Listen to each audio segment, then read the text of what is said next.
Everybody, it's Tony George along with ex-NFL quarterback Sean Salisbury, and we are talking some NFL. Be sure and check out Sean on the iHeartRadio network with the Sean Salisbury Show. It is the best talk show in sports in America, and you can find it over there every day and follow him at Sean Unfiltered, on Twitter. Always a good Twitter read. And Sean, we're talking Atlanta, Miami. And I guess my question to you is, before we get to this game, there's a lot of rumors surrounding Miami. And you're down there in Houston where you broadcast your show. You got your finger on the pulse of all things Houston. You have your finger on the pulse of almost everything, but especially the Houston market. There's rumors of DeShawn Watson going to Miami. What have you heard down there locally on that? More buzz now about the trade being closer than it's been since this has all happened, Tony. Now, he's going to get traded. The question is when.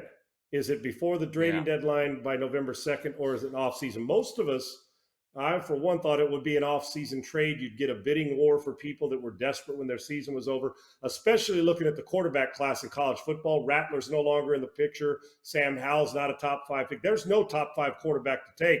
So you say, well, I'm panicked. I got to go get a guy. But it's getting to the point now, apparently the Miami Dolphins feel desperate, right?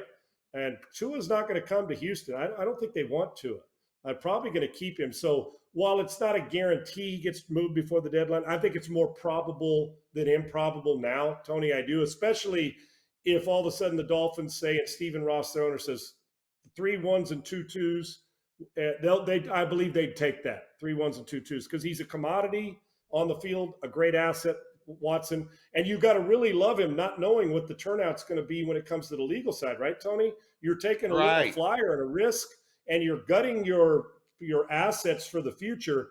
But you, as I well know, whether it's your guys in Kansas City with Mahomes or Stafford or Lamar Jackson or Kyler Murray, you got to have that guy. And on the field, this DeShawn Watson's that guy. So and their roster's better than 1 and 5, Tony. It is.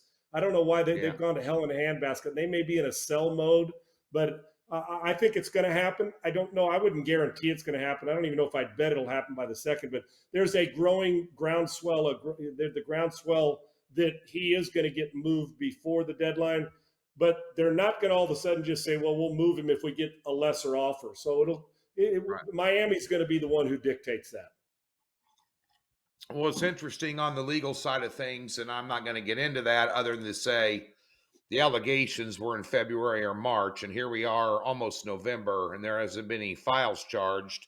So either it's thin and it's a money grab for some gals, and he did what he did, went to a massage parlor, did and it's thin and they're money hungry, or they're building a hell of a case against him, and nobody knows what that is. So you definitely are going to be taking somewhere in between. Or somewhere, right, and then civil. You know how this is, Tony, and whether I'm not saying it's right, but teams out there will say, oh, if it's I'm not saying just a civil, but winning sometimes people say, oh, it's a civil, settle those cases, and then you can come play football. I don't mean that that's the way it should be. The legal stuff's way above my pay grade or what happened because, there's no videos. It's them versus, it's both sides deserve to be heard, but in pro sports, if there's no criminal charges filed, they'll say, okay, we'll deal with the suspension, whatever that may be, and hit the ground running.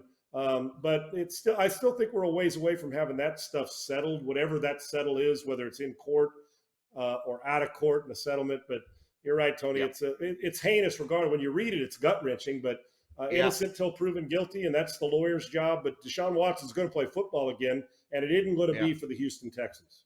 There you go.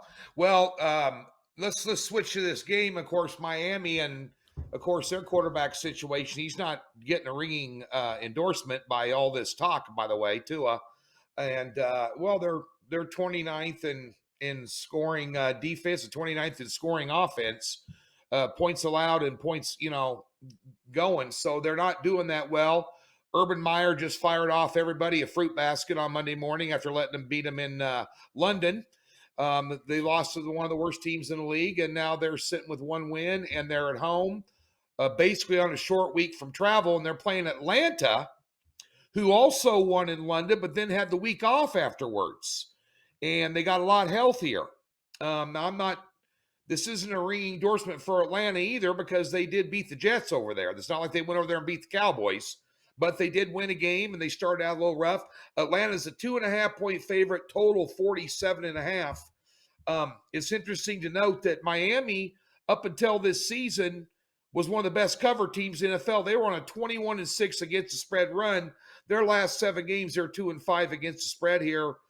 Sean, what do you think about this game? Does Miami get their feet back underneath them? I can't put my finger on what they're doing so bad, because I know Flores is a good coach.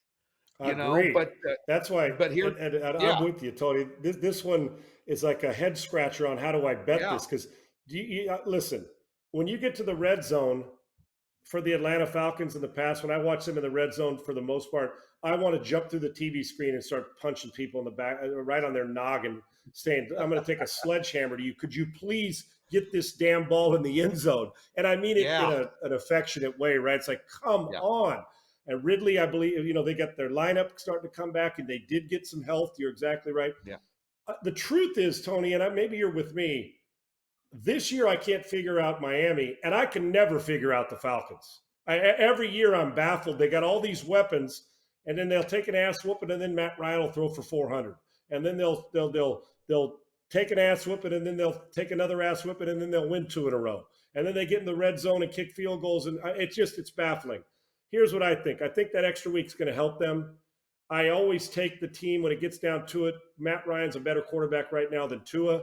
Now, they're either going to respond and say, screw you, I'm going to go throw for 500 because you're trying to get rid of me, or it's going to be going to the tank and they're just going to look awful because their team's 1-5.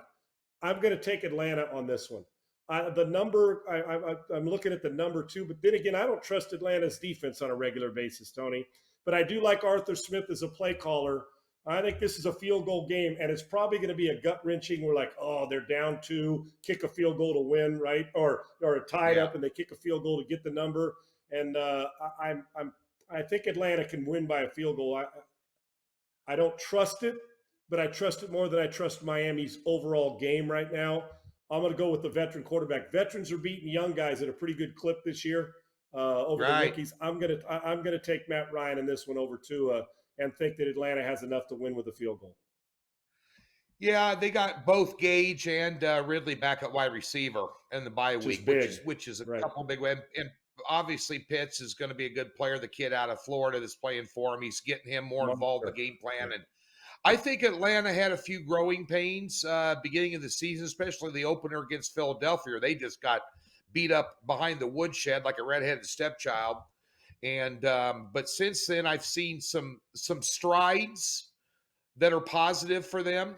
I have no doubt that Matty Ice Ryan is by far the better quarterback in this game, especially with experience and with a week to prep, and of course the team coming off London. It's interesting. Usually by week 6 of the NFL, Sean, teams have kind of established some sort of identity and chemistry. And Miami, so far, I still can't get my thumb on them. After 6 games, I don't know. And Flores is a good coach, and even in past editions that he's coached Miami, although they haven't been all that good, they played hard for him. Absolutely. And they just, for some reason this year, I don't know what their shtick is, but Sean likes the Falcons. He likes the Dirty Birds in a close one here on Sunday. Get over to Docs, take advantage of that free $60. Link in the description below, and be sure and check out Sean over at iHeart with the Sean Salisbury Show. It's a great listen, folks. Be sure and tune in over there. Thanks for stopping by.